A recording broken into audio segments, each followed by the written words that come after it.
نحمده ونصلي على رسوله الكريم اما بعد فاعوذ باللہ من الشیطان الرجیم بسم اللہ الرحمن الرحیم۔ جیسا کہ ناظرین اور سامعین کو معلوم ہے کہ ہر سال الفرقان اسکالرز اکیڈمی کی جانب سے ماہ سیام میں درس قرآن کا اہتمام کیا جاتا ہے، جس میں ہماری ممکن کوشش ہوتی ہے کہ ہم عام فہم انداز میں ان سپاروں کا خلاصہ آپ کے سامنے پیش کریں کہ جو آج کی نماز تراویح میں پڑھے گئے ہیں۔ بحمد اللہ تعالی آج چھٹی تراویح ادا کی گئی، جس میں 7ویں سپارے کے ربوع یعنی سورۃ المائدہ کے آخری رکوع سے 8ویں سپارے کے نصف یعنی سورۃ الانعام کو مکمل پڑھا گیا۔ اللہ تبارک و تعالی سے دعا ہے کہ وہ ہمارا پڑھنا اور سننا قبول فرمائے۔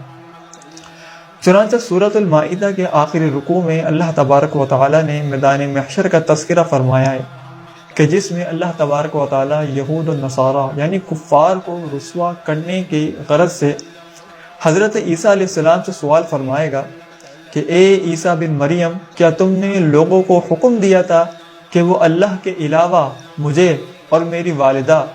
یعنی حضرت مریم کو دو خدا بنا لیں؟ یعنی اللہ تبارک و تعالی حضرت عیسیٰ علیہ السلام سے پوچھے گا کہ آپ نے کفار کو یہ حکم دیا تھا کہ وہ میرے علاوہ آپ کو اور آپ کی والدہ حضرت مریم کو خدا بنا لے؟ تو حضرت عیسیٰ علیہ السلام اللہ تبارک و تعالیٰ کی اولاً تو پاکی بیان فرمائیں گے، پھر اس بات کا انکار کرتے ہوئے فرمائیں گے اے اللہ، میں نے انہیں ایسا کوئی حکم نہیں دیا، بلکہ میں نے تو انہیں وہی تبلیغ کی جس کا تو نے مجھے حکم دیا تھا، یعنی ان اعبدوا اللہ ربی و ربکم، کہ تم اللہ کی عبادت کرو جو میرا بھی رب ہے اور تمہارا بھی رب ہے۔ جب حضرت عیسیٰ اپنی بات کو مکمل فرما لیں گے تو اللہ تبارک و تعالیٰ فرمائے گا ھذا یوم ینفع الصادقین صدقہم، یعنی یہ قیامت کا دن ہے کہ جس میں سچوں کو ان کا سچ فائدہ دے گا۔ لہم جنات تجری من تحتها الانہار، ان کے لیے باغ ہیں جن کے نیچے نہریں جاری ہیں، خالدین فیہا ابدا، وہ اس میں ہمیشہ ہمیشہ رہیں گے۔ رضی اللہ عنہم ورضوا عنہ، اللہ تبارک و تعالیٰ ان سے راضی ہیں، ورضوا عنہ اور وہ ان سے راضی ہے، ذالک الفوز العظیم، اور یہ بڑی کامیابی ہے۔ اس آیت کریمہ سے یہ بات معلوم ہوئی کہ رضی اللہ عنہم ورضوا عنہ کا استعمال صرف صحابہ کرام کے ساتھ خاص نہیں ہے، ہم صحابہ کے علاوہ دیگر اللہ کے نیک پرہیزگار افراد کے لیے بھی اس کا استعمال کر سکتے ہیں۔ چنانچہ اس کے بعد سورۃ الانعام شروع ہوئی۔ سورۃ الانعام، انعام مویشی کو کہتے ہیں۔ اس آیت مبارکہ کے اندر اللہ تبارک و تعالیٰ نے چونکہ مویشیوں کا تذکرہ فرمایا ہے اور مشرکین نے بہت سے جانوروں کو اپنی طرف سے حرام کر لیا تھا، تو اللہ تبارک و تعالیٰ نے اس سورہ مبارکہ میں ان کی تردید فرمائی ہے، اس لیے اسے سورۃ الانعام کہا جاتا ہے۔ یہ سورہ مبارکہ مکہ میں نازل ہوئی۔ اس سورہ مبارکہ کے بارے میں آتا ہے کہ اللہ تبارک و تعالیٰ نے اس کو 70,000 فرشتوں کے جھنڈ میں ایک ہی رات میں مکمل نازل فرمایا۔ حضرت علی رضی اللہ تعالیٰ عنہ بیان فرماتے ہیں کہ اگر کسی بیمار پر اس سورہ کو پڑھ کر دم کر دیا جائے تو وہ صحت یاب ہو جائے گا۔ اس سورہ مبارکہ میں 20 رکوع اور تقریباً 156 آیات مبارکہ ہے۔ مکی صورتوں کا جو بنیادی مضمون ہوتا ہے وہ عقیدہ توحید ہوتا ہے کہ ان صورتوں میں عام طور پر مخاطب جو ہوتے ہیں وہ کفار عرب یعنی مشرکین عرب ہوتے ہیں۔ اس صورت کے اندر جس بات کو بیان کیا گیا ہے وہ اللہ تبارک و تعالیٰ نے عقائد اسلامیہ کو بیان فرمایا ہے، یعنی توحید کا عقیدہ بیان فرمایا، رسالت کے بارے میں بیان کیا گیا، مرنے کے بعد دوبارہ اٹھنے کو بیان کیا گیا، جنت دوزخ کے بارے میں بیان کیا گیا، اور مشرکین سے مختلف زاویوں سے اللہ تبارک و تعالیٰ نے خطاب فرمایا، اور سابقہ انبیاء کا تذکرہ کیا گیا، اور اہل ایمان کے لیے کچھ نصیحتیں بھی بیان فرمائی ہیں۔ چنانچہ آیت نمبر 1 سے لے کے 3 تک اللہ تبارک و تعالیٰ نے شان الوہیت کو بیان کرتے ہوئے فرمایا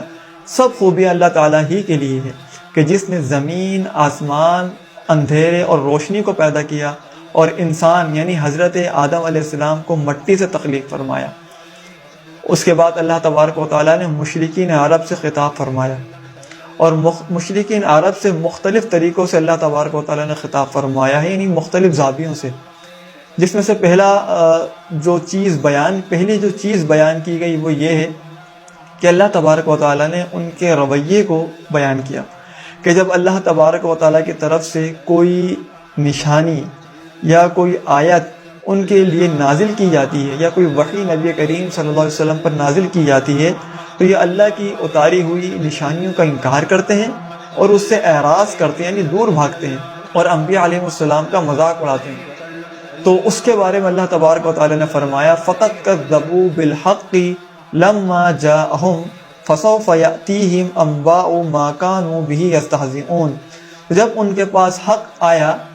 تو بے شک انہوں نے اسے جھٹلایا تو ان قریب انہیں ان چیزوں کی خبر ہو جائے گی جس پر وہ ہنس رہے تھے۔ چونکہ کفار اپنے باطل مذہب کو کسی بھی طریقے سے دلیل سے ثابت کرنے کی طاقت نہیں رکھتے تھے، اور جب وہ دلیل سے اپنی بات کو ثابت کرنے سے عاجز آ گئے تو انہوں نے نبی کریم صلی اللہ علیہ وسلم کی کردار کشی کرنا شروع کر دی، اللہ تبارک و تعالیٰ کی آیات کا مذاق بنانا شروع کر دیا، نبی کریم صلی اللہ علیہ وسلم کا مذاق بنانا شروع کر دیا۔ تو اس سے یہ بات معلوم ہوئی کہ جو باطل مذہب پر ہوتا ہے، اگر جب وہ اپنی بات کو دلیل سے ثابت کرنے سے عاجز آ جاتا ہے، قاصر ہو جاتا ہے، تو پھر وہ سامنے والے کی کردار کشی کرنا شروع کر دیتا ہے اور وہ دوسروں کا مذاق اڑاتا ہے۔ اور آج کل تو میمز کا دور ہے کہ لوگ جب اپنی بات کو ثابت نہیں کر پاتے یا اپنی باطل عقیدے کو صحیح طریقے سے یا درست طریقے سے ثابت کرنے کی صلاحیت نہیں رکھتے اور ان کے پاس کوئی ٹھوس مضبوط دلیل نہیں ہوتی، تو جو حق پر ہوتا ہے وہ اس کے میمز بنانا شروع کر دیتے ہیں، وہ علماء حق کی مذاق بنانا شروع کر دیتے ہیں کہ جس سے ان کی شخصیت ڈیمیج ہوتی ہے۔ تو اس سے ان لوگوں کو غور کرنا چاہیے کہ وہ کس کی روش پر چل رہے ہیں۔ دوسرا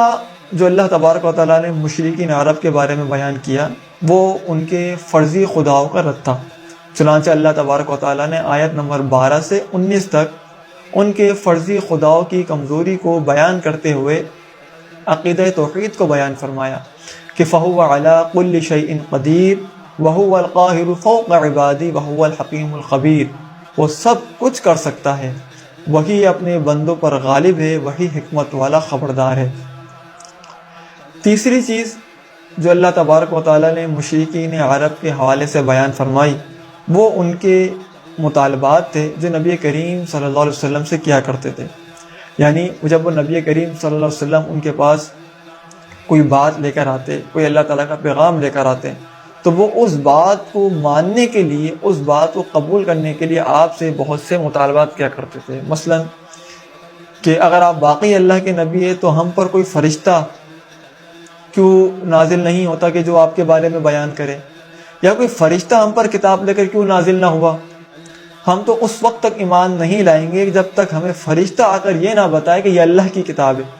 تو اللہ تبارک و تعالیٰ نے فرمایا کہ اے محبوب، اگر ان کا یہ مطالبہ پورا بھی کر دیا جائے اور یہ کتاب کو چھو کر بھی دیکھ لیں تب بھی یہ یہی کہیں گے یہ کھلا جادو ہے۔ یعنی یہ ان کے اس مطالبے کو اگر ہم مکمل کر بھی دیں، پورا کر بھی دیں، تب بھی آپ پر ایمان لانے والے نہیں ہیں۔ اسی طرح ان کا ایک مطالبہ یہ تھا کہ اگر آپ واقعی اللہ تعالیٰ کے نبی ہیں تو آپ ہمیں خزانے دے دیں اور مستقبل کے بارے میں خبریں بیان کر دیں کہ ان باتوں سے مقصد یہ تھا کہ ہم آنے والے پریشانیوں اور مصیبتوں سے بچ جائیں۔ تو نبی کریم صلی اللہ علیہ وسلم نے فرمایا، تو اللہ تبارک و تعالیٰ نے فرمایا کہ اے محبوب، آپ ان سے کہیں کہ یہ میرا دعویٰ ہی نہیں ہے کہ میرے پاس اللہ کے خزانے ہیں کہ میں وہ تمہیں بانٹنے آیا ہوں، کیونکہ میں غیب کی خبریں تمہیں بتاؤں گا کہ جس سے تم مستقبل کے لیے احتیاط بندی کر لو، میرا یہ دعویٰ ہی نہیں۔ اگرچہ اللہ تبارک و تعالیٰ اپنے محبوب بندوں کو غیب کی خبریں دیتا ہے اور اپنے خزانے ان کے نام کر دیتا ہے، اور اس کا قرآن کی دیگر آیات اور احادیث کریمہ کے اندر ثبوت موجود ہے، لیکن ابھی اس وقت جو مطالبہ ان سے کیا جا رہا ہے وہ یہ ہے کہ آپ اللہ تبارک و تعالیٰ کے اوپر ایمان لے کر آئیں، لیکن سامنے سے وہی مطالبہ کر رہے ہیں کہ آپ ہمیں خزانے دے دیں، حالانکہ نبی کریم کا یہ دعویٰ ہی نہیں تھا کہ میں تمہارے پاس خزانے بانٹنے کے لیے آیا ہوں۔ تو اللہ تبارک و تعالیٰ نے ان کے اس بات کو رد فرمایا۔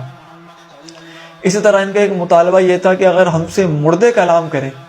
اور ہمیں مردے اٹھ کر یہ بتائیں کہ آپ اللہ کے نبی ہیں تو ہم آپ کی بات کو قبول کر لیں گے۔ تو اللہ تعالیٰ نے ان کی بات کی تردید فرمایا کہ کلمہم الموتى وحشرنا علیہم کل شیء قبلا ما كانوا ليؤمنوا، اور ان سے مردے باتیں کرتے اور ہم ہر چیز ان کے سامنے اٹھا لاتے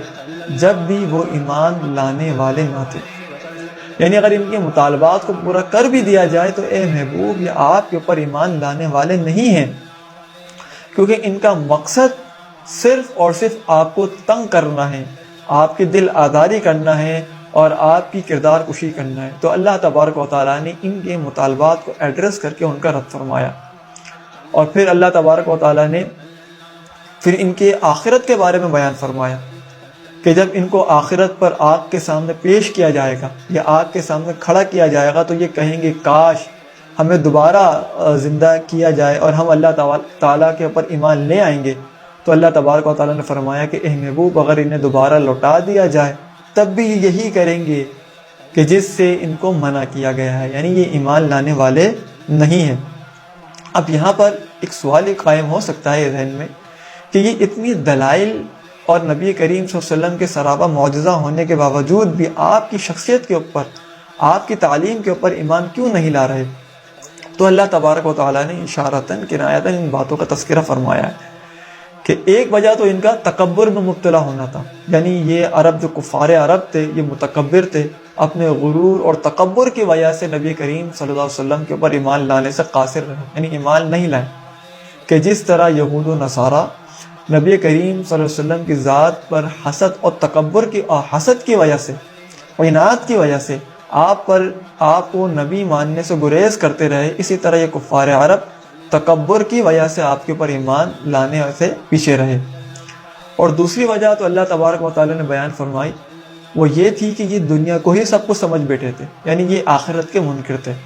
ان کا آخرت میں کوئی ایمان نہیں تھا۔ تو اللہ تعالیٰ نے فرمایا ان ہی الا حیاتنا الدنیا وما نحن مبعوثین، یعنی یہ کفار کہتے ہیں کہ ہماری دنیا کی ہی زندگی ہے اور ہمیں اٹھنا نہیں ہے، یعنی ان کے پاس آخرت کا کوئی تصور نہیں تھا۔ تو یہ آخرت پر ایمان لانے کی وجہ سے نبی کریم صلی اللہ علیہ وسلم پر ایمان نہیں لائے۔ اور تیسری وجہ جو بیان کی گئی وہ یہ ہے کہ یہ نبی کریم صلی اللہ علیہ وسلم کی بات جب بھی سنتے ان کا ارادہ آپ کو تنگ کرنا ہوتا، کبھی بھی یہ نبی کریم کی بات کو قبول کرنے کے ارادے سے نہیں سنتے تھے۔ تو اللہ تبارک و تعالیٰ نے آیت نمبر 36 میں اس کا بیان فرمایا کہ انما یستجیب الذین یسمعون، یعنی مانتے وہی ہیں جو سنتے ہیں، یعنی جو سننے کے قصد و ارادے سے، جو قبول کرنے کے قصد و ارادے سے آپ کی بات کو سنیں گے، مانیں گے تو وہی، لیکن ان کا مقصد تو آپ کو تنگ کرنا ہے، آپ کی باتوں سے اعراض کرنا ہے، تو اس لیے آپ کے اوپر ایمان نہیں لا رہے۔ اور چوتھی وجہ کہ یہ شیطان کی اتباع کے اندر اس قدر غرق ہو چکے تھے اور نبی کریم صلی اللہ علیہ وسلم کی دل آزاری کرتے، ان کے دل اتنے سخت ہو چکے تھے کہ شیطان نے کہ ان کے برے اعمال کو ان کے سامنے اچھا کر کے پیش کر دیا۔ تو اللہ تبارک و تعالیٰ نے اس بات کو یوں بیان فرمایا کہ وَزَيَّنَ لَهُمُ الشَّيْطَانُ مَا كَانُوا يَعْمَلُونَ، کہ شیطان نے ان کے لیے برے کاموں کو، یعنی جو وہ کرتے ہیں، مزین کر دیا، تو یہ اپنے ہی برے کاموں کے اندر خوش ہوتے ہیں۔ تو اس لیے یہ آپ کے اوپر ایمان نہیں لا رہے کہ شیطان نے انہیں گمراہ کر دیا ہے۔ تو اس کے بعد اللہ تبارک و تعالیٰ نے حضرت ابراہیم علیہ السلام کا تذکرہ فرمایا، اور بہت تفصیل سے آپ نے اللہ تبارک و تعالیٰ نے اس کو بیان فرمایا، آیت نمبر 74 سے 83 تک۔ حضرت ابراہیم علیہ السلام کا واقعہ بالتفصیل سے بیان کرنے کا مقصد یہ تھا، یعنی اس لیے اس واقعے کو اس تفصیل سے بیان کیا گیا کہ یہ حضرت ابراہیم علیہ السلام کو اہل عرب جو تھے وہ بہت زیادہ مانتے تھے، ان کی نسل سے ہونے پر بہت زیادہ فخر کیا کرتے تھے۔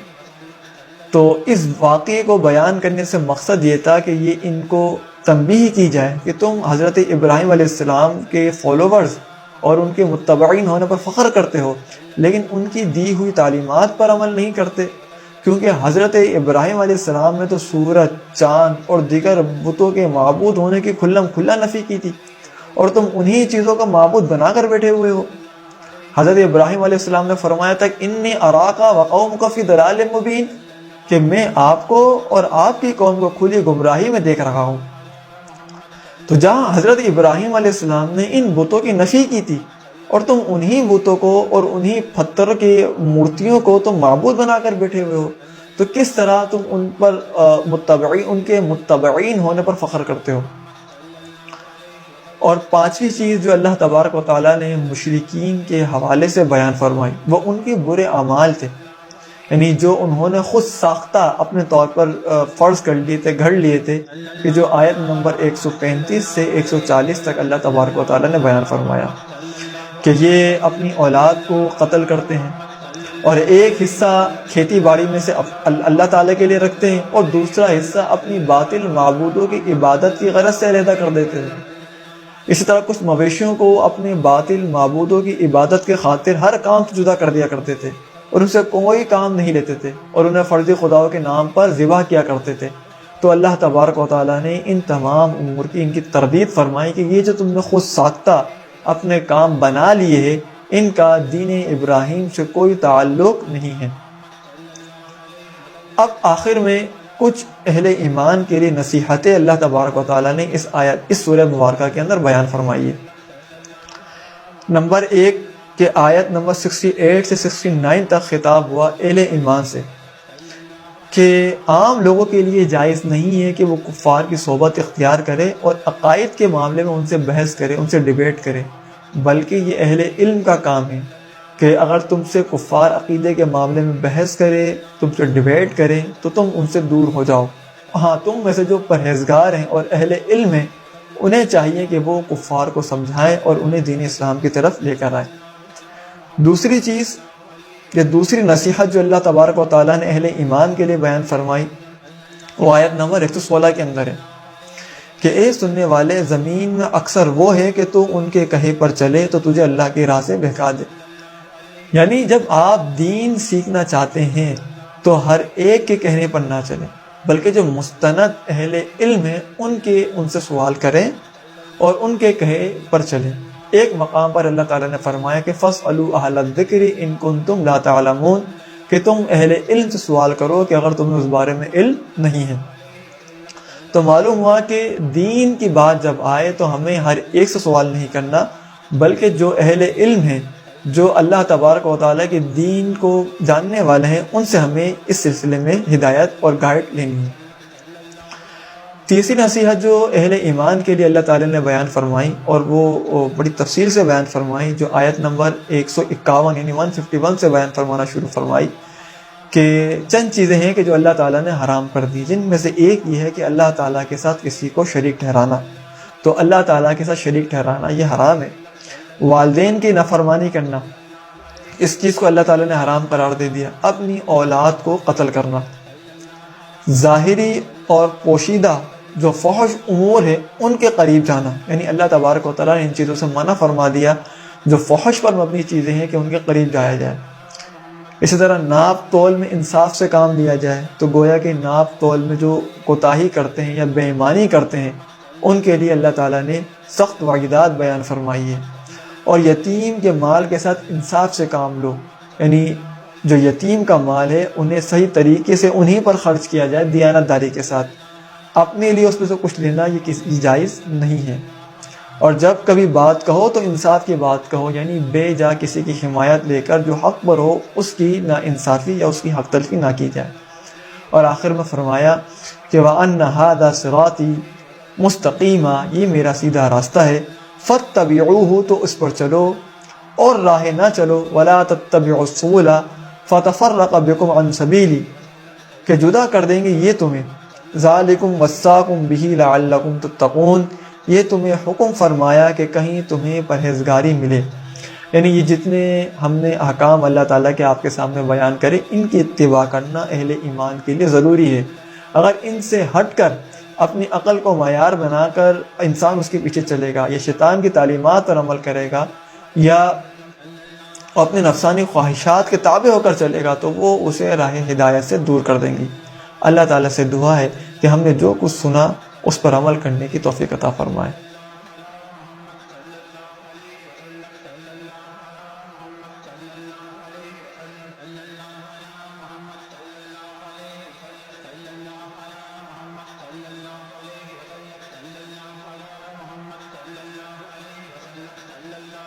الحمدللہ رب العالمین والصلاة والسلام علی سید الانبیاء والمرسلین اما بعد فاعوذ باللہ من الشیطان الرجیم بسم اللہ الرحمن الرحیم.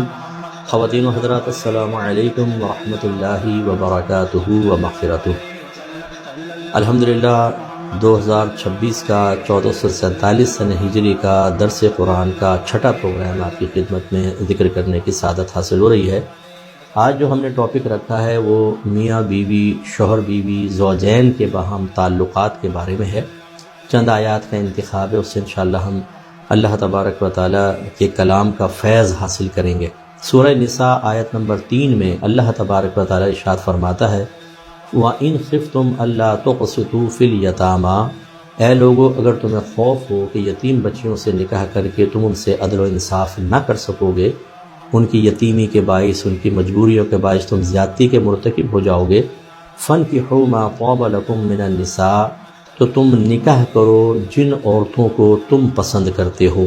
مَثْنَىٰ وَثُلَاثَ وَرُبَاعَ، 2 اور 3 اور 4. فَإِنْ خِفْتُمْ أَلَّا تَعْدِلُوا فَوَاحِدَةً، پھر اگر تمہیں خوف ہو کہ تم عدل و انصاف نہ کر سکو گے تو ایک سے نکاح کرو. اس آیت کریمہ میں پہلے تو یتیم بچیوں کا تذکرہ ہے کہ بعض لوگ ایسا کرتے تھے زمانہ جاہلیت میں کہ یتیم بچیوں سے نکاح کرتے تھے اور وہ بیچارے ان کے پیچھے کوئی بھی نہیں ہوتا تھا، تو پھر ان کی مجبوریوں سے فائدہ اٹھا کر ظلم کرتے تھے، زیادتی کرتے تھے،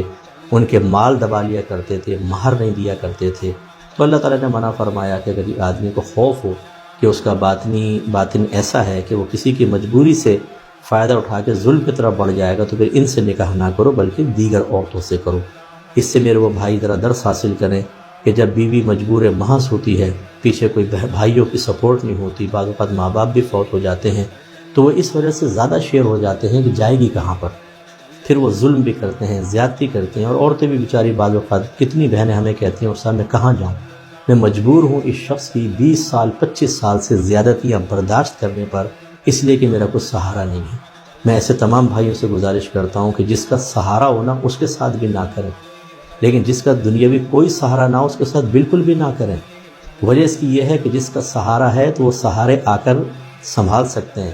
اور جس کا کوئی نہیں ہوتا اس کے پھر سہارا اللہ تبارک و تعالیٰ کی تائید ہوتی ہے، اللہ اس کے ساتھ ہوتا ہے. اور اللہ سے مقابلہ کرنا بہت مشکل ہے کہ جتنے بہادر مرد حضرات مجھے سن رہے ہیں جو اس قسم کی اپنی ازواج کی مجبوریوں سے فائدہ اٹھا کر ظالم بنے بیٹھے ہیں، جب آپ میدان معاشر میں، ڈے آف ججمنٹ میں، اللہ تعالیٰ کی بارگاہ میں اسی بیوی کے سامنے کھڑے کیے جائیں گے، اس وقت یہ آپ کو چھوڑے گی نہیں. اور وہاں آپ کی، میں لفظ استعمال کر رہا ہوں، ناراض مت ہوئیے گا، بدماشی نہیں چلے گی، یہ سختی نہیں چلے گی.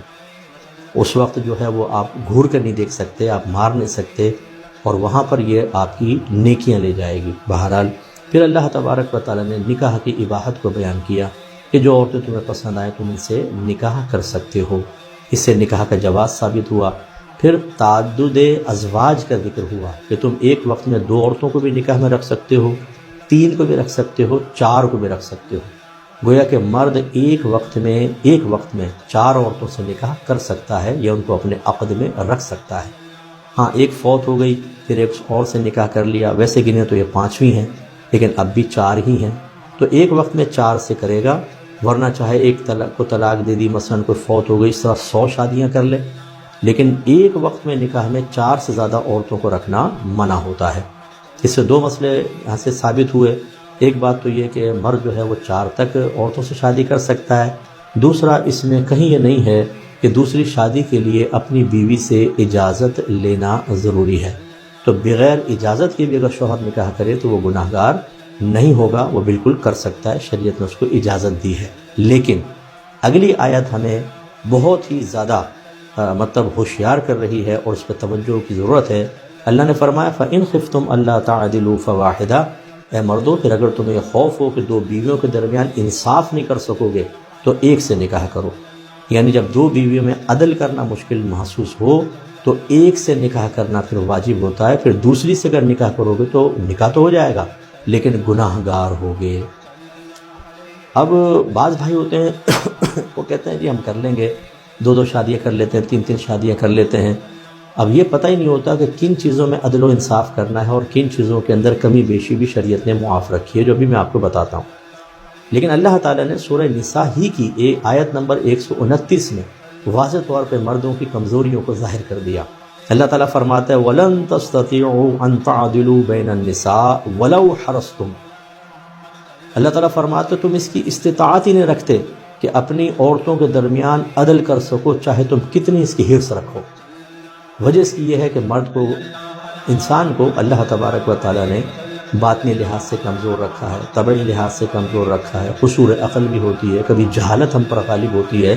اللہ تعالیٰ فرماتا ہے تم کتنی بھی حرص رکھو عورتوں کے درمیان عدل سے کام نہیں لے سکو گے۔ یعنی پورا عدل کرنا بہت مشکل ہے، وہ کیوں وہ میں عرض کرتا ہوں، لیکن خود اللہ گواہی دے رہا ہے کہ عدل کرنا تمہارے لیے بہت مشکل ہے، تو پھر کیا کریں؟ کم از کم یہ کرو، اللہ فرماتا ہے کہ فَلَا تَمِيلُوا كُلَّ الْمَيْلِ فَتَذَرُوهَا كَالْمُعَلَّقَةِ، تو ایسا نہ کرو کہ ایک عورت کی طرف اتنا زیادہ مائل ہو جاؤ کہ دوسری کو بالکل معلقہ چھوڑ دو۔ معلقہ جیسے اس سے شادی ہی نہیں کی۔ تو بعض لوگ ایسے ہی کرتے ہیں کہ پہلے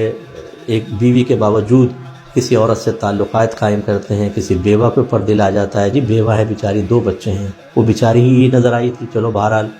پھر اس سے نکاح کر لیتے ہیں اور اس کو آفر کرتے ہیں کہ فی الحال میں نکاح کو ظاہر نہیں کر سکتا ہوں، مجھ سے خفیہ نکاح کر لو۔ میں اپنے کئی پروگرامس میں بہنوں کو مشورہ دیتا ہوں خفیہ نکاح کبھی نہیں کیجیے گا، آپ کے لیے بڑی آزمائش بنے گی، یا تو کریں ہی نہیں اور بالکل ڈنکی کی چوٹ کے اوپر کریں۔ آپ ہوتا یہ ہے کہ وہ خفیہ نکاح کر لیتے ہیں، پھر جسمانی تعلق جب قائم ہو جاتا ہے تو انسان کی کیفیت بدل جاتی ہے۔ جب تک کوئی چیز ہمیں ملتی نہیں، بہت ہی قریب نہیں ہوتی، ہماری ملکیت میں نہیں آتی، تو قلبی اٹریکشن کچھ اور ہوتی ہے،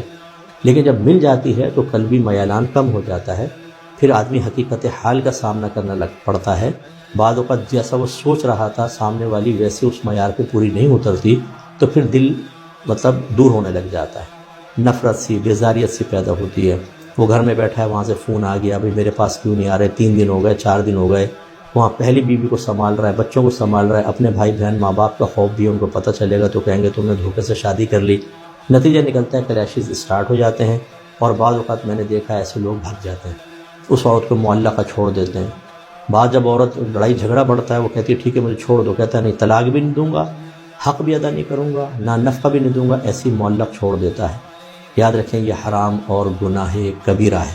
اور بعض ایسا کرتے ہیں کہ پھر پہلی بیوی کو چھوڑ دیتے ہیں، دوسری کی طرف چلے جاتے ہیں۔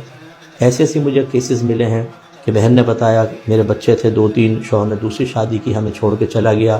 میں نے بچوں کو پال پوس کے مفتی صاحب کیسے اپنی عزت کی، اپنی جوانی کی حفاظت کر کے بچوں کو جوان کیا، سلائیاں کی، ٹیوشنیں پڑھائیں، جاب کی، لوگوں کی گندی نگاہوں کو برداشت کیا۔ جب میرے بچے بڑے ہو گئے تو پتہ چلا شوہر صاحب کو لات مار دی دوسری بیوی اور بچوں نے، وہاں سے پھر واپس آ گئے مجھے اپنے ساتھ رکھ لو۔ آپ اندازہ کریں، بہرحال اس پہ میں کلام نہیں کرتا ہوں کہ رکھنا چاہیے نہیں رکھنا چاہیے، وہ ایک الگ مسئلہ ہے، لیکن صورتحال یہ ہے کہ دونوں طرف سے مرد کبھی اس کو چھوڑ دیتا ہے پہلی والی کو، دوسری کی طرف مائل، کبھی دوسری کی طرف آ جاتا ہے، دوسری کو چھوڑ دیتا ہے پہلی کی طرف مائل۔ یہی اللہ تبارک و تعالیٰ ارشاد فرما رہا ہے، فرماتا ہے کہ وَإِن تُصْلِحُوا وَتَتَّقُوا، اور اگر تم تمام ضروری امور میں عدل کے ساتھ نیکی کر رہے ہو اور پرہیزگاری اختیار کر رہے ہو، پھر اس کے باوجود بھی تھوڑی بہت اوپر نیچے ہو جائے، فَإِنَّ اللَّهَ كَانَ غَفُورًا رَحِيمًا، تو بے شک اللہ تبارک و تعالیٰ بخشنے والا مہربان ہے۔ تو توجہ فرمائیں، وہ حضرات کے جو 2 بیویاں کیے بیٹھے ہیں اور ایک کا حق سے ادا نہیں کرتے ہیں، عدل و انصاف نہیں کرتے ہیں، آپ کے لیے آخرت میں ایک وعید بھی ہے، اور وہ یہ ہے کہ نبی کریم صلی اللہ علیہ وسلم نے، یہ ترمذی کی روایت ہے 1141، سرکار نے فرمایا کہ اذا کان عند الرجل امرأتان، اگر کسی شخص کے پاس 2 بیویاں ہوں، فلم یعدل بینہما، پھر وہ ان کے درمیان عدل سے کام نہ لے، جاء یوم القیامت وشقہ ساقط، تو وہ بروز قیامت اس حال میں آئے گا کہ اس کی ایک جانب فالج زدہ ہوگی، ساقط مانے گری ہوئی ہوگی، شل ہوگا ایک طرف، فالج زدہ چل رہا ہوگا، دیکھ کے پہچان لیں گے کہ یہ وہ شخص ہے جس کو شادی کرنے کا شوق تو تھا، سر کے بال کم کروانے کا شوق تو تھا، 2 بیویوں سے اپنی نفسانی خواہشات کی تکمیل کا جذبہ تو اس کے دل میں موجود تھا، لیکن یہ علم نہیں سیکھا کہ عدل کیسے کرنا چاہیے، انصاف کیسے کرنا چاہیے، اپنی باطنی کیفیات لاؤبالی پن کے بارے میں اس نے توجہ ہی نہیں کی، شادی کے شوق پورا کرنے کے لیے کسی کی ترغیب پر دوسری شادی کر لی اور اس بیوی کو پھر چھوڑ کر، اور یہ صاحب اپنی زندگی کے مزے لوٹ رہے تھے اور اب میدان معاشر میں نشان عبرت بن گئے ہیں۔ اسی طریقے سے ترمذی کی روایت ہے 1140، اور یہ روایت کیا کہتی ہے کہ نبی کریم صلی اللہ علیہ وسلم کی خود زیادہ ازواج تھے، ایک روایت کے مطابق 9، ایک مطابق 11، لیکن میرے آقا صلی اللہ علیہ وسلم اپنے ازواج کے درمیان بڑا عدل و انصاف رکھا کرتے تھے۔ لہٰذا لیکن بعض چیزیں ایسی ہوتی ہیں کہ جس میں عدل و انصاف قائم رکھنا انسان کے قدرت و اختیار سے باہر ہو جاتا ہے، اور جب آدمی کے قدرت و اختیار سے کوئی چیز باہر ہو جاتی ہے تو اس میں آدمی قابل گرفت نہیں رہتا، کیونکہ اللہ تعالیٰ نے خود فرمایا کہ لا یکلف اللہ نفسا الا وسعها، اللہ تعالیٰ کسی جان کو اس کی ہمت سے زیادہ آزمائش میں مبتلا کرتا ہی نہیں۔ اب وہ کیا چیز تھی، میں آپ کو حدیث سناتا ہوں۔ سیدہ عائشہ صدیقہ رضی اللہ تعالیٰ عنہا ارشاد فرماتی ہیں کہ ان النبی صلی اللہ علیہ وسلم کان یقسم بین نسائہ فیعدل،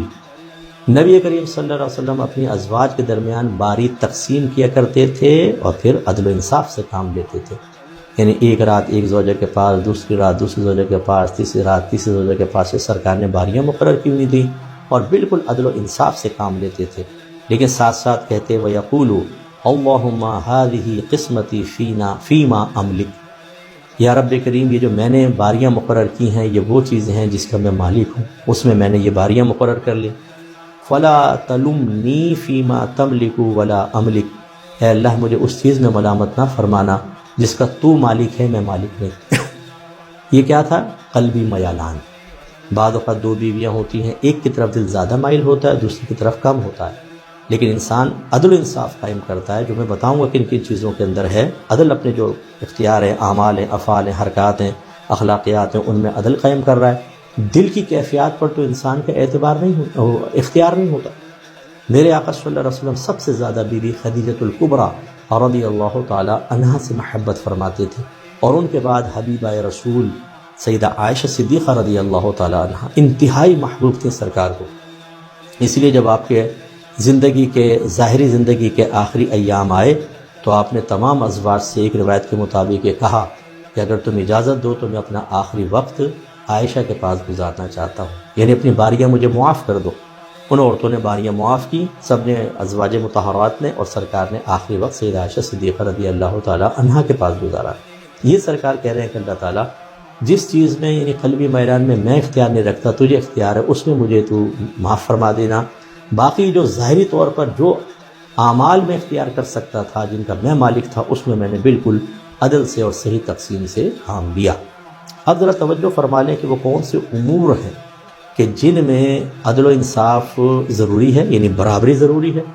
اور کس میں کچھ کمی بیشی ہو جائے تو شریعت اس کا کوئی اعتبار نہیں کرتی ہے۔ پہلا ہے نان نفقہ۔ نان نفقے میں 3 چیزیں آتی ہیں: رہائش، لباس، کھانا پینا۔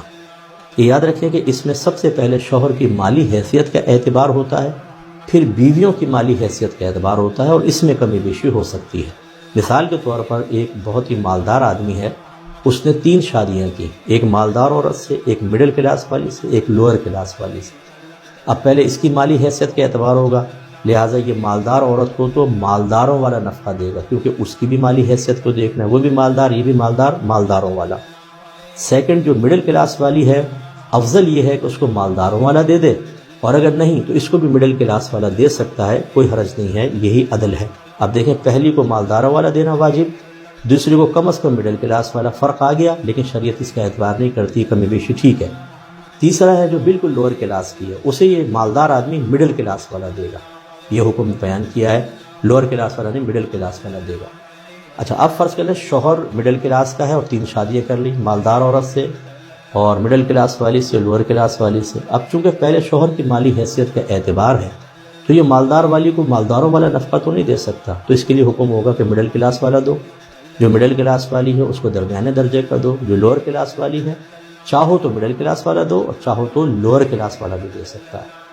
تیسرا ہے غریب آدمی، اس نے 3 شادیاں کر لی، اب یہ بیچارہ کر ہی کیا سکتا ہے، تو اس سب کو وہی غریبوں والا نفقہ دے گا۔ تو یہ ہوتا ہے کہ دیکھیں، اس سے نان نفقے کے اندر کمی بیشی ہو سکتی ہے، اس میں عدل مطلوب نہیں ہوتا، یعنی برابری مطلوب نہیں ہوتی، کر سکتے ہیں۔ دوسرا ہوتا ہے اضافی خرچہ، پاکٹ منی۔ یاد رکھیں، اضافی جو بھی خرچہ ہوگا جو نان نفقے سے ہٹ کر ہوگا، جو میں نے بتایا، رہائش، کھانا پینا، لباس، اس میں برابری واجب ہے۔ ایک کو اگر پھل لا کر دیا ہے 1 کلو، دوسری کو بھی پھل لا کر دینا ہوگا۔ ایک کو عمرہ پہ لے جانا چاہتا ہے، دوسرے کو بھی عمرے پر عمرہ کروانا ہوگا۔ ایک کو لباس بنا کر دے گا، دوسری کو بھی لباس بنا کر دینا ہوگا، اس میں برابری بالکل واجب ہوتی ہے۔ تیسرا ہوتا ہے باری مقرر کرنا۔ باری مقرر کرنے کا مطلب یہ ہے اگر وہ دن کی ڈیوٹی کرتا ہے تو نائٹ اس کو مقرر کرنی ہوگی، ایک رات ایک کے پاس، دوسری کے پاس دوسری رات، یا 2 دن بھی کر سکتا ہے، 2 دن یہاں 2 دن یہاں، 3 دن بھی کر سکتا ہے، 3 دن یہاں 3 دن یہاں، یہ بھی کر سکتا ہے 2 دن یہاں، پھر 2 دن کا گیپ رکھے بالکل میں اکیلا رہوں گا، پھر 2 دن یہاں۔ لیکن اس باری میں برابری واجب ہے۔ اگر ایک کے پاس 1 رات رہتا ہے، دوسری کے پاس 4 راتیں رہتا ہے تو یہ عدل و انصاف کے خلاف ہے۔ ہاں یہ یاد رکھیں کہ جس نائٹ اس کے ساتھ رہے گا جسمانی تعلق قائم کرنے میں برابری رکھنا واجب نہیں ہے، یہ قلبی میلان کے اوپر ہوتا ہے۔ ایک زوجہ کے پاس گیا، دل چاہا چل ٹھیک ہے، جسمانی تعلق قائم کر لیا، دوسری کے پاس نہیں چاہ رہا، دل وہاں نہیں کیا، تو اس کو ہم نہیں کہیں گے کہ یہ عدل و انصاف کے خلاف ہے۔ ہاں یہ ضرور ہے کہ ایک سے کرتا ہی نہیں ہے اور کہتا بھی میرا دل نہیں چاہتا، بھئی دل چاہے نہ چاہے اس کے تقاضۂ نفسانی ہے، کرنا ہوگا۔ کبھی کبھار تو یہ چل جائے گا لیکن بالکل ہی معلق چھوڑ دے، اس میں قابل گرفت ہوگا، اچھی طرح یاد رکھیے۔ اور قلبی محبت کا معاملہ تو میں نے آپ کو ذکر کر ہی دیا ہے،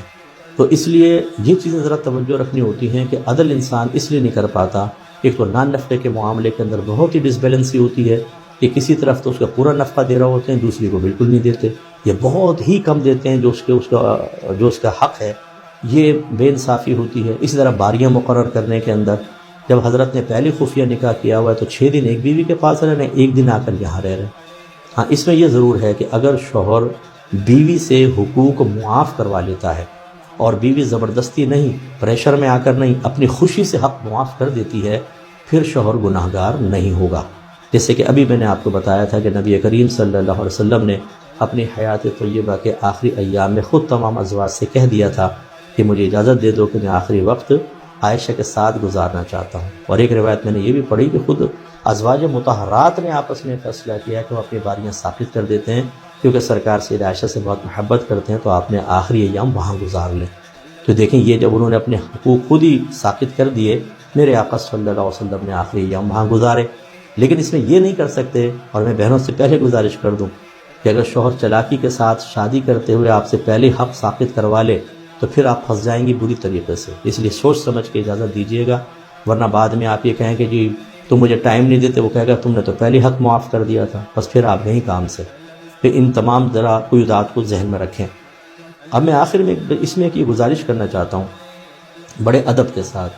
ان علماء کرام سے جو دوسری، تیسری، چوتھی شادی کی ترغیبات دیتے ہیں اور صرف اس کا پازیٹیو رنگ دکھاتے ہیں، اور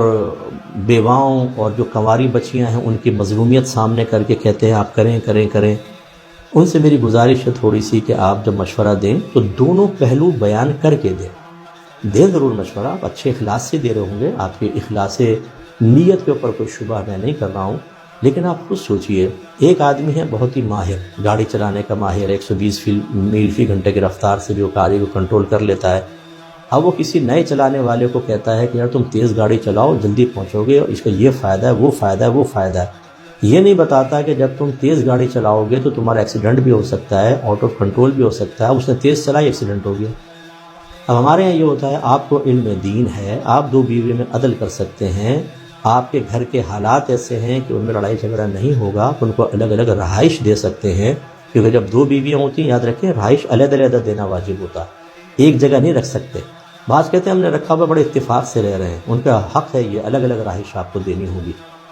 ہو سکتا ہے آپ مالی لحاظ سے اتنے مستحکم ہوں کہ دونوں کو آرام سے لے کے چل سکتے ہوں، اچھا نان نفقہ دے سکتے ہوں، کوئی مسئلہ نہ ہو۔ اب آپ نے ترغیبات دے دی، سامنے والا کا مزاج الٹا سیدھا ہے، مارتا ہے، پیٹتا ہے، گالی بکتا ہے، ٹائم دے نہیں رہا، علم اس کے پاس ہے نہیں، مالی لحاظ سے مستحکم نہیں ہے، اور آپ نے کسی کی بچی کی زندگی اس کے ہاتھوں میں ڈال کر ترغیبات دے کے مروا دی، تو یقیناً پھر میں ارادہ کر دیتا ہوں آپ کا ارادہ تو یہ نہیں تھا کہ یہ نتیجہ نکلے، تو پھر کیوں نہیں دونوں پہلو بیان کریں کہ دیکھیں پہلی 2 شادیوں کے اندر یہ فائدے ہیں اور نقصانات کے پہلو یہ ہیں۔ نقصانات اس اعتبار سے کہ اگر آپ شریعت کی تعلیم کی رعایت نہیں کریں گے تو یہ مسائل ہو سکتے ہیں، لہٰذا ان پر پہلے کنٹرول حاصل کریں، اپنی طبیعت کو مائل کریں، مالی لحاظ سے وسعت حاصل کریں، اس کے بعد دوسری شادی کریں۔ بعض اوقات تو میں نے دیکھا ہے کہ اتنی پہلی بیوی حساس ہوتی ہے کہ شوہر دوسری شادی کر لیتا ہے تو غیر محسوس طریقے سے وہ ڈپریسڈ ہو جاتی ہے، شوگر کی مریضہ ہوتی ہے، بلڈ پریشر بڑھ جاتا ہے، کیونکہ عورت جب دیکھتی ہے کہ شوہر کسی اور عورت کے پاس شیئرنگ تو عورت بالکل پسند نہیں کرتی ہے، تو یہ احساس ہی اس کو عادہ کرنے کے لیے کافی ہوتا ہے۔ اب آپ نے دوسری بچی کی زندگی بنانے کے لیے ترغیب تو دے دی، پہلی بچی کے بارے میں بھی تو سوچیں۔ کیا شوہر کو یہ ترغیب نہیں دے سکتے ہم کہ پہلے اپنی پہلی بیوی کی کیفیت دیکھو؟ بعض عورتیں اپنے شوہر سے ٹوٹ کر محبت کرتی ہیں، اور یہ ہمارے اکابرین نے لکھا ہے، اعلیٰ حضرت امام علیہ سنت نے اکابرین کے قول کو نقل کیا ہے کہ عورت سب سے زیادہ محبت اپنے شوہر سے کرتی ہے، یہ اللہ نے اس کے دل میں رکھا ہے۔ اچھا، اب آپ کہیں گے نہیں ہمارے تو ہاں ایسا نہیں ہے، بڑی نفرت ہے، بعض بہنیں کہیں گی وہ آپ کے حالات نے ایسا کر دیا ہے۔ اگر حالات کو ہٹا دیں، صرف ایک فطرت انسانی دیکھیں، طبیعت انسانی دیکھیں، قلب انسانی کا مطالعہ کریں، تو شریعت یہ کہتی ہے کہ ایک عورت سب سے زیادہ اپنے شوہر سے محبت کرتی ہے۔ اب آپ نے یہ تو شوہر کو سمجھایا نہیں کہ پہلی زوجہ کی تکلیفات کا بھی اندازہ کرو، آپ ایک جائز کام کر رہے ہو، کوئی فرض یا واجب تو نہیں ہے وہ کام کرنا، لیکن اس جائز کام کی وجہ سے آپ کی زوجہ عادی رہ جاتی ہے، اس کو تکلیف ہوتی ہے، اذیت ہوتی ہے، ڈپریسڈ ہو جاتی ہے، بلڈ پریشر بڑھ جاتا ہے، اس کے ہاتھ کانپنے لگ جاتے ہیں، اس سے چیزیں پکڑی نہیں جاتی ہیں، وہ بچوں کی پرورش سے اس کی توجہ ہٹ گئی ہے، وہ جب تک تم وہاں رہتے ہو اس کا دل اوپر نیچے ہوتا رہتا ہے، اس کو ہارٹ اٹیک سا محسوس ہونے لگ جاتا ہے، دل میں درد ہونے لگ جاتا ہے، آپ کو کوئی پرواہ نہیں کسی عورت دوسری شادی کریں، یہ فائدہ یہ فائدہ یہ فائدہ، فائدے دیکھ لیے آپ نے۔ معذرت کے ساتھ ناراض مت ہوئیے گا، لیکن میں بالکل اسٹریٹ فارورڈ ہی بات کروں گا۔ میرے آقا نعمت امام اہل سنت رضی اللہ تعالیٰ عنہ فرماتے ہیں، جو مفتی اپنے زمانے کے عرف، لوگوں کی عقول، طبیعتوں سے ناواقف ہو، وہ فتویٰ دینے میں ضرور جاہل ہے۔ اور ایک روایت میں فرمایا کہ جب وہ فتویٰ دے گا تو یا تو گناہ کرے گا یا زیادتی کرے گا۔ ذرا نکل کر دیکھیں، عوام کے درمیان آ کر دیکھیں، ان کے درمیان رہ کے ان کی طبیعتوں کو دیکھیں، جن کو ABC نہیں آتی دین کی، جن کو جذبات و احساسات کی قدر نہیں ہے، جن کو یہ نہیں پتا کہ ہمیں کس طرح اپنے جذبات احساسات کو تابع شریعت کرنا ہے، آپ ان کے ہاتھ میں کھلونا دے کر کہہ رہے ہیں کھیلو۔ کیا آپ نہیں سمجھتے معاشرے کے اندر کیا ہو رہا ہے؟ جہالت کتنی زبردست کوٹ کوٹ کے بھری ہوئی ہے۔ ایک بیوی کو ڈال دیا کوٹھڑی کے اندر، دوسری بیوی کو کوٹھی کے اندر رکھا ہوا ہے، یا یہ بے انصافیاں، یا آپ نے اس کی بس ترغیبیں دینی ہیں؟ تو عرف پہ پہلے واقف ہوں، اچھی طرح سمجھیں، اس پہ غور و تفکر کریں، پھر ترغیب اگر دینا آپ ضروری سمجھتے ہیں ضرور دیں، لیکن دونوں پہلو دکھائیں۔ دیکھو مثبت پہلو یہ ہے، منفی پہلو یہ ہے۔ جہاں شادیوں کی اجازت ہے وہ نبی کریم صلی اللہ علیہ وسلم کا دور مبارک ہے، جہاں پر یہ آیات نازل ہوئیں، اس ماحول کو دیکھیں اور اس ماحول کو دیکھیں۔ بعض کمیونٹیز کے اندر 2 شادیاں 3 4 بالکل کوئی مسئلہ ہی نہیں ہے۔ افغانستان چلے جائیں کوئی مسئلہ نہیں ہے، وہاں ماحول ہے، عورتوں کے ذہن بنے ہوئے ہیں۔ لیکن یہ ہمارا پاکستان ہے، یہاں پہ مختلف کمیونٹیز ہیں، بعض میں تو دوسری شادی کرنا اتنا عجیب و غریب ہوتا ہے کہ پورا خاندان ہل کر رہ جاتا ہے۔ اگر آپ اپنی کمیونٹی کا اعتبار کر کے آزادانہ ترغیبیں دے رہے ہیں تو اس کا مطلب ہے آپ عرف پر واقف نہیں ہیں، اور آپ تو فتویٰ دینے کے صحیح طریقے سے اہل بھی نہیں ہیں۔ پہلے غور کریں، تفکر کریں، مشاورت کریں، پھر مشورہ دیں، تو پھر یہ آپ کے حق میں بہتر رہے گا۔ ورنہ کم از کم اللہ کی بے نیازی سے ڈرتے ہوئے، میں کوئی عقل کل نہیں ہوں، میں کوئی آپ پہ فتویٰ نہیں لگا رہا ہوں، نہ میں کہہ رہا ہوں کہ میرا علم بہت زیادہ ہے آپ کا بہت کم ہے، ایک بھائی کی حیثیت سے صرف سمجھا رہا ہوں کہ اگر آپ نے بغیر سوچے سمجھے یہ معاملات کیے تو کیا آپ کے میرے لیے میدان محشر میں کا گرفت کے کوئی امکانات نہیں ہو سکتے ہیں؟ اگر ہو سکتے ہیں تو پھر خوف خدا رکھنے والا تو 10 بار سوچے گا کہ یار میرا غلط مشورہ یا میں صحیح دے رہا ہوں اپنی دانش میں، لیکن وہ مشورہ اس شخص کے ہاتھ میں پہنچ جائے کہ جو اس مشورے کو غلط استعمال کر کے یا اس کے مطابق عمل کرتے ہوئے غلط طریقے اختیار کر کے کسی کی دنیا اور آخرت کو برباد کر سکتا ہے، تو میں ذرا خوف خدا محسوس کروں اور پورا ماحول بتاؤں کہ اس میں جوازی پہلو کیا ہے، ناجائز کیا ہے، تب کہیں جا کر کریں تو بیسٹ ہے۔ بہرحال ہمارا کام تھا سمجھانا۔ سورہ نساء کی ایک آیت نمبر 4 مزید دیتے ہیں، اس میں کچھ اور احکام ہیں۔ وَآتُوا النِّسَاءَ صَدُقَاتِهِنَّ نِحْلَةً، اللہ تعالیٰ فرماتا ہے اے مردو اپنی بیویوں کو ان کے مہر خوشی کے ساتھ ادا کرو۔ وَإِن تِبْنَ لَكُمْ عَنْ شَيْءٍ مِّنْهُ نَفْسًا، اور فرمایا کہ اس زمانے میں، زمانے جاہلیت میں ایک بات معروف تھی کہ جی شوہر بیوی کا مہر بالکل استعمال نہیں کر سکتا، گناہ ہے۔ تو اللہ تعالیٰ نے فرمایا چنانچہ اگر وہ تمہیں اپنے مہر میں سے بذات خود خوشی کے ساتھ کچھ دیں، اور یا مفسرین نے فرمایا پورا معاف کر دیں، تو فَقُلُوهُ هَنِيئًا مَرِيئًا، تو تم اسے اپنے حق میں پاکیزہ اور خوشگوار سمجھتے ہوئے استعمال کر سکتے ہو۔ یہ مہر کیا ہوتا ہے کہ جب شادی ہوتی ہے تو عورت چونکہ اپنے آپ کو پورا حوالے کر رہی ہوتی ہے مرد کے، تو شریعت نے اس بات کو پسند نہیں کیا کہ عورت کا اپنے آپ کو کسی کے حوالے کرنا بے قدر رہے۔ اس کی کوئی اہمیت ہی نہ ہو، تو اس کے اظہار شرف کے لیے مہر کو مقرر کیا گیا۔ جب آپ نے مزاج شرع یا اس کے پیچھے کی لاجک سمجھ لی تو لوگ یہ سمجھتے ہیں کہ مہر اس لیے تاکہ بچی کو پروٹیکشن ملے،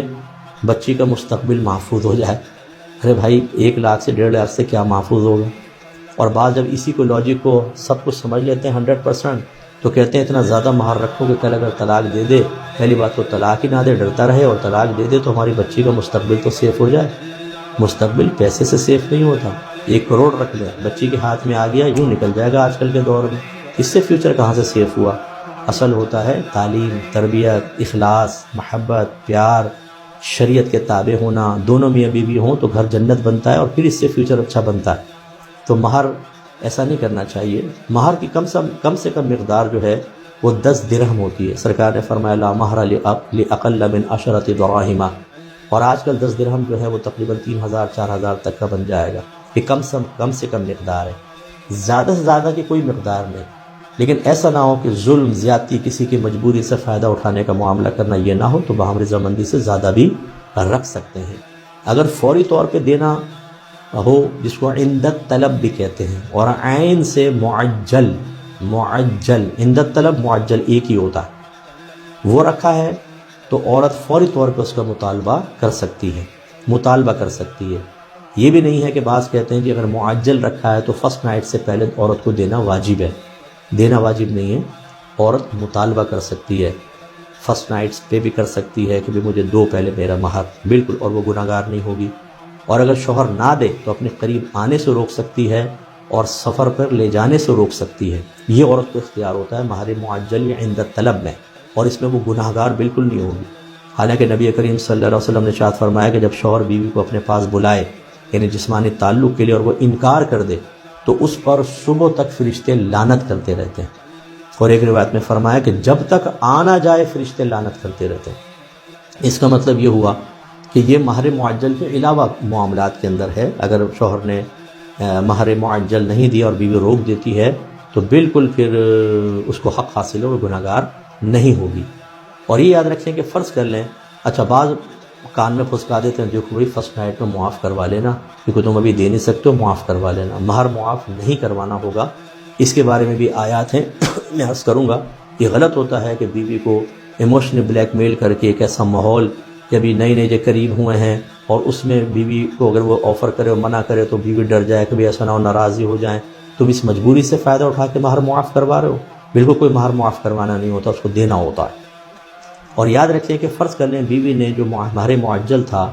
وہ طلب نہیں کیا اور جسمانی تعلق قائم ہو گیا۔ ابھی بھی بڑی غلط فہمی ہے، بعض لوگ کہتے ہیں جی زنا ہو گیا، لا حول ولا قوت الا باللہ۔ جن قرآن کی آیات میں ایجاب و قبول کے بعد نکاح کو ویلڈ مانا، آپ اس کو زنا کہہ دیتے ہیں؟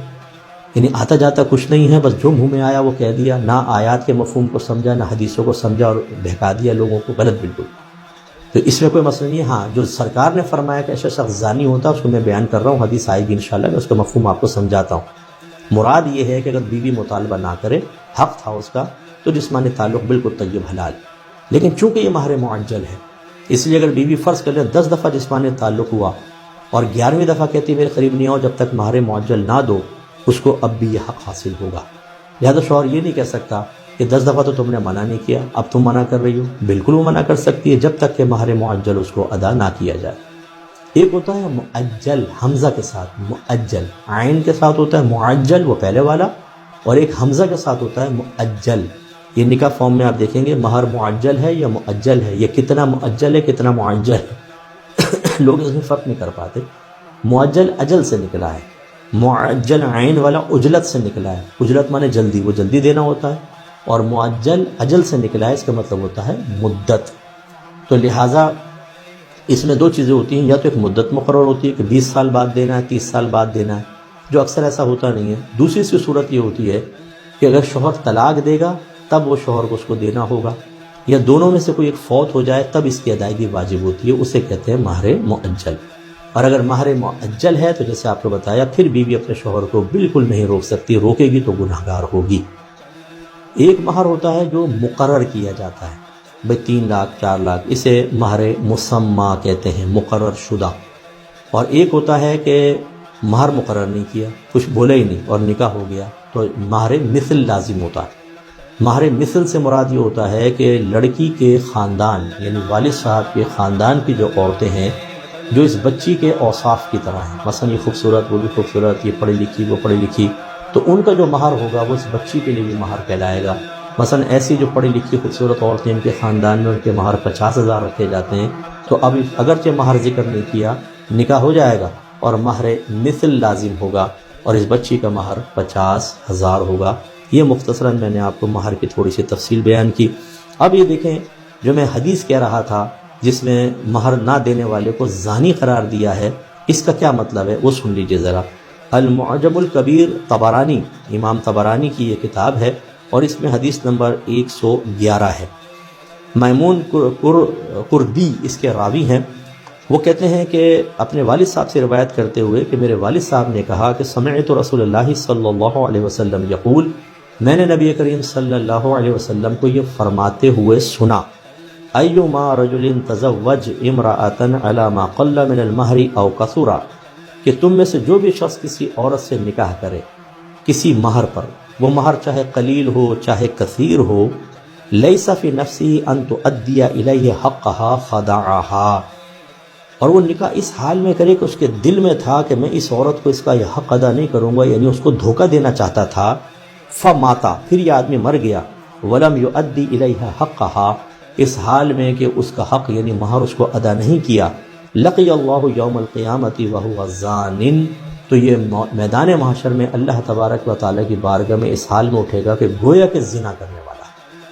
تو یہاں گویا کہ زنا کرنے والا ترجمہ یہ انسب ہے کیونکہ وہ اس کی بیوی ہے، اور بیوی سے جسمانی تعلق سے آدمی زانی نہیں ہوتا، لیکن یہ ایسے ہی ہے جیسے گویا کہ ایک زانی شخص ہوتا ہے کہ جو زنا کرتا ہے مہر کو ہی مقرر کرتا ہے۔ تو بس اس میں مشابہت اور مماثلت ظاہر کرنا مقصود ہے، نہ یہ کہ معاذ اللہ اس نکاح کو حرام قرار دینا یا جسمانی تعلقوں کو زنا قرار دینا۔ بیوی سے زنا کبھی نہیں ہو سکتا، حدیثوں کو سمجھنے کی ضرورت ہے۔ تو اس سے میرے وہ بھائی بہن ذرا درس حاصل کریں، جب رشتہ ہونے لگتا ہے لڑکی والوں کی ڈیمانڈ ہوتی ہے جی 40 لاکھ 50 لاکھ مہر ہوگا، اب آپس میں خسر پسر کرتے ہیں، کیا کریں؟ کہتے ہیں کر لیتے ہیں، کون سا دینا ہوگا، معاف کروا لیں گے، لڑکی گھر میں آئے گی یوں کر دیں گے وہ کر دیں گے۔ یہ حدیث ہے، ان کے لیے وعید ہے، یہ چالاکیاں ہمارے لیے بڑی خطرناک ہو سکتی ہیں، اس لیے ہرگز ایسا نہیں کرنا چاہیے۔ اب چونکہ ہمارے پروگرام کا وقت کافی ہو گیا ہے، ابھی اور بھی آیات ہیں، انشاءاللہ زندگی رہی تو ہم اسی درس کو مزید کنٹینیو رکھیں گے کل بھی، اور میں ان آیات کو ذکر کروں گا جو میاں اور بیوی سے متعلقہ ہیں، تعلقات سے متعلق ہیں، بہت ضروری ہیں کہ چند چیزیں اس کے بارے میں جانا جائے۔ تو انشاءاللہ کل کے درس بھی ہمارا یہی موضوع ہوگا، اسی کو ہم کنٹینیو رکھیں گے، ضرور ملاحظہ فرمایا کریں۔ آپ کو پتہ ہے کہ ہماری الفرقان اسکالرز اکیڈمی زیر تعمیر ہے، یہ بڑی اکیڈمی ہے اور میرے مستقبل کے بہت اچھی میری پلاننگ ہے، میں چاہتا ہوں کہ پڑھا لکھا طبقہ مختلف شعبۂ زندگی سے تعلق رکھنے والا علم کی طرف آئے، علم سیکھیں اور اچھے انداز سے اپنے اپنے فیلڈ میں دین کی خدمت کا فریضہ سر انجام دیں۔ ہماری اکیڈمی سے ابھی والی چھوٹی اکیڈمی جو ہے یہ جس میں میں بیٹھ کے درس ریکارڈ کر رہا ہوں، یہاں پہ ماشاءاللہ اس چھوٹی سی جگہ میں ہم نے ہزاروں کی تعداد میں ماشاءاللہ اس اعتبار سے خاص طور پر کہ جو یہاں سے بچے نکلے انہوں نے اپنے ادارے قائم کیے، تو ان میں سے سینکڑوں نکل کر تعداد انشاءاللہ ہماری ہزاروں تک پہنچ چکی ہے اور ان قریب لاکھوں تک بھی پہنچ جائے گی۔ تو ایک بڑا کام کرنے کا ارادہ ہے، اس کی کنسٹرکشن میں اگر آپ چاہیں تو کنٹریبیوشن کریں، اپنے لیے اپنے مرحومین کے لیے بہت بڑا ثواب جاریہ ہوگا انشاءاللہ۔ اس کے علاوہ ہماری کتب چھپتی رہتی ہیں، اگر آپ چاہیں جیسے بھی اعتکاف کی کتاب ہے، اگر معتکفین کے درمیان تقسیم کرنا چاہیں تو آپ کر سکتے ہیں، 100 بانٹ دیں، 200 لے لیں، آپ بانٹ لیں، یا ہمیں کہہ دیں یہ ذمہ داری ہم پوری کر لیتے ہیں۔ جیسے بعض جگہ بھیڑے جو 300 400 ہزار کا اجتماع ہوتا ہے، معتکفین بیٹھتے ہیں، ان کے درمیان کتابیں تقسیم ہوتی ہیں، وہ ان کو پڑھ کر اپنے اعتکاف کو کامل طریقے سے ادا کریں گے، آپ کے لیے ثواب جاریہ ہوگا۔ اسی طریقے سے جیسے میرے قرب الہی ہے، اصلاح و تربیت کے لیے بہترین کتاب ہے، طہارت کے مسائل و احکام، یہ تقسیم کروا دیں۔ کوئی گھر مسائل پڑھ کر جب تک گھر میں پاکی کے مسائل چلتے رہیں گے آپ کے لیے ثواب جاریہ ہوگا۔ ایسے روزے تراویح اعتکاف کی کتاب ہماری ہے، یہ آپ تقسیم کروا دیں، روزے انشاءاللہ کامل ہوں گے انشاءاللہ، کیونکہ ہم اس میں تربیت بھی کرتے ہیں، اصلاح بھی کرتے ہیں، روحانی تربیت کا اہتمام بھی ہوتا ہے اور شرعی مسائل بھی اس میں بیان ہوئے ہیں، تو بہت اچھے انداز سے آپ کے لیے ثواب جاریہ کے امکانات ہیں۔ اسی طریقے سے ہماری اکیڈمی میں عالم عالمہ مفتی مفتیہ بنتے ہیں، اگر آپ کسی ایک بچے کی کفالت کرنا چاہتے ہیں کہ ہم اس کو عالم بنائیں، مفتی بنائیں، عالمہ بنائیں، مفتیہ بنائیں، یہ بھی بہت بڑا ثواب جاریہ ہے۔ اس کے علاوہ میں گزارش کرتا ہوں آپ علم دین باقاعدہ سیکھیں، فرض علوم کورس کریں ہماری اکیڈمی سے، آن لائن الحمدللہ کلاسز ہوتی ہیں، میل ٹیچر بھی ہیں، فیمیل بھی ہیں، اردو میں بھی پڑھا سکتے ہیں، انگلش میں بھی پڑھا سکتے ہیں۔ ایڈمیشن لیں، ابھی بھی کئی کورسز چل رہے ہیں، ان میں ایڈمیشن لیں، علم سیکھیں، علم کی شمع کو اپنے خاندان میں روشن کریں۔ پیچھے سے جو معذرت کے ساتھ لفظ استعمال کر رہا ہوں کہ ایک جہالت چلی آ رہی ہوتی ہے، کسی نے سمجھایا نہیں ہوتا، شعور نہیں ہوتا، چلے کوئی بات نہیں، بڑوں کی گرفت بھی نہ کرے، انہیں بھی ماحول نہیں ملا تھا، لیکن آپ کو تو شعور ہو گیا نا۔ اب اگلی نسلیں جو ہیں وہ جاہل نہیں ہونی چاہیے، صاحب علم ہونی چاہیے۔ خصوصاً جو میرے بھائی بہن باہر کے ملکوں میں رہتے ہیں، میں کبھی کبھی ان کو سمجھاتا ہوں کہ آپ ذرا غور کریں آپ کی چوتھی نسل کا حال کیا ہوگا اگر آپ نے ابھی سے ان کو نہیں سنبھالا۔ بہت خطرناک صورتحال ہے، اس لیے کوشش کیجیے الفرقان اسکالرز اکیڈمی سے آپ مختلف کورسز کریں۔ اس کے علاوہ عالم مفتی بننا چاہیں، نمبر چل رہے ہیں، کانٹیکٹ کریں۔ ڈے میں بھی کلاسز ہوتی ہیں، نائٹ میں ہوتی ہیں، اونلی سنڈے کلاسز ہوتی ہیں۔ آپ ایڈمیشن لے کے قریب آئیں، انشاءاللہ بہت ہی فائدہ اور برکت ہوگی۔ اللہ تعالیٰ عمل کی توفیق عطا فرمائے۔ دعا کر لیتے ہیں۔ بسم اللہ الرحمن الرحیم، الحمدللہ رب العالمین، والصلاة والسلام علی سید الانبیاء والمرسلین، یا ارحم الراحمین یا ارحم الراحمین یا ارحم الراحمین۔ اے مالک مولا، ہم سب کا درس قرآن میں شرکت کرنا اپنی بارگاہ میں قبول و منظور فرما لے۔ اے اللہ، اس رمضان کو ہماری سابقہ تمام گناہوں خطاؤں کا کفارہ بنا دے، ہمارے نیک اعمال اپنی بارگاہ میں قبول و منظور فرما لے، ہماری روزے، ہماری نمازیں، ہماری تراویح، ہماری دیگر اور نیک اعمال، صدقہ کرنا، روزہ کھلوانا، سب اپنی بارگاہ میں قبول فرما لے۔ اے اللہ، ان سب کا ثواب سرکار نامدار صلی اللہ علیہ وسلم کی خدمت خوشبودار میں ہدیۃً تحفۃً پیش کرتے ہیں، قبول و منظور فرما۔ آپ کے وسیلہ جلیلہ سے حضرت آدم علیہ السلام سے لے کر آج تک جتنے مسلمان دنیا سے پردہ فرما چکے، دنیا میں موجود ہیں، قیامت تک آئیں گے، ان سب کے نام اعمال میں منتقل فرما دے۔ اے اللہ تعالیٰ، خاص طور پر جتنے میرے بھائی بہن اس وقت ہاتھ اٹھا کر دعا مانگ رہے ہیں، ان کے جتنے مسلمان مرحومین دنیا سے پردہ فرما چکے، ان سب کے نام اعمال میں منتقل فرما۔ اے اللہ، ان کے درجات کو بلند فرما دے۔ بتقاضائے بشریت ان سے جتنی خطائیں سرزد ہوئیں، سب کو نیکیوں میں تبدیل فرما دے۔ ان کے نیک اعمال اپنی بارگاہ میں قبول و منظور فرما دے۔ ان کی قبور کو جنت کے باغوں میں سے ایک باغ بنا دے۔ ان کی قبروں کو تا حد نگاہ وسیع فرما دے۔ انہیں بار بار رحمت کونین صلی اللہ علیہ وسلم کا دیدار خوشبودار نصیب فرما۔ اے اللہ، میدان محشر کی بھوک، پیاس، گرمی، ندامت، ذلت، رسوائی، پچھتاوے سے محفوظ رکھنا۔ انہیں عرش کا سایہ عطا فرمانا۔ نبی کریم صلی اللہ علیہ وسلم کی زیارت و شفاعت سے مشرف فرمانا۔ سیدھے ہاتھ میں اعمال نامہ پل صراط پر ثابت قدمی عطا فرمانا۔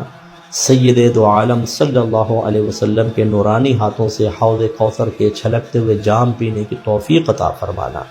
اے اللہ، انہیں بلا حساب و کتاب داخل جنت فرما دے۔ جنت الفردوس میں اپنے حبیب کریم صلی اللہ علیہ وسلم کا پڑوس نصیب فرمانا۔ اے اللہ، یہ تمام دعائیں ہم تمام حاضرین کے حق میں بھی قبول و منظور فرما لے۔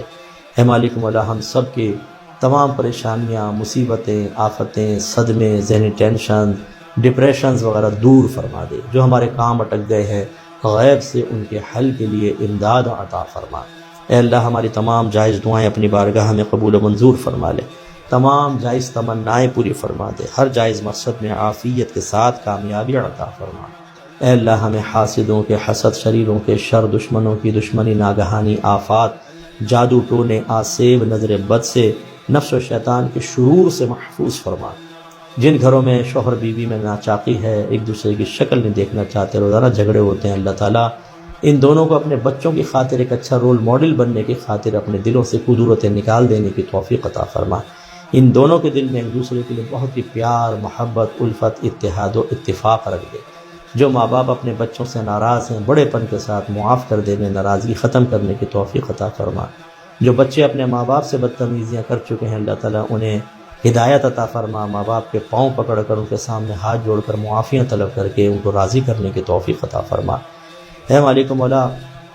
جو ہمارے بھائی بہن ہمارے الفرقان اسکالرز اکیڈمی کے مختلف امور میں، انتظامات میں، کنسٹرکشن وغیرہ میں تعاون کر رہے ہیں اور مسلسل کر رہے ہیں، اللہ تعالیٰ ان کو بہت بلندی درجات عطا فرما۔ ان کو دنیا اور آخرت میں سرخرو رکھنا، بڑی عزتوں اور ترقیوں سے نواز۔ ان کی اولاد کو ان کا فرما بردار بنا، جس طرح انہوں نے ہمارے لیے دین کے کام میں آسانی پیدا کی، دنیا میں، میدان محشر میں، قبر میں، موت کے وقت خود صراط پر جنت میں جاتے تک ان کے لیے آسانیاں آسانیاں آسانیاں عطا فرما۔ اے مالک مولا، یہ تمام دعائیں ہر مسلمان بھائی بہن کے حق میں جو قبول و منظور فرما دے۔ صلی اللہ تعالی علی خیر خلقہ و نور عرشہ سیدنا و مولانا محمد وعلی آلہ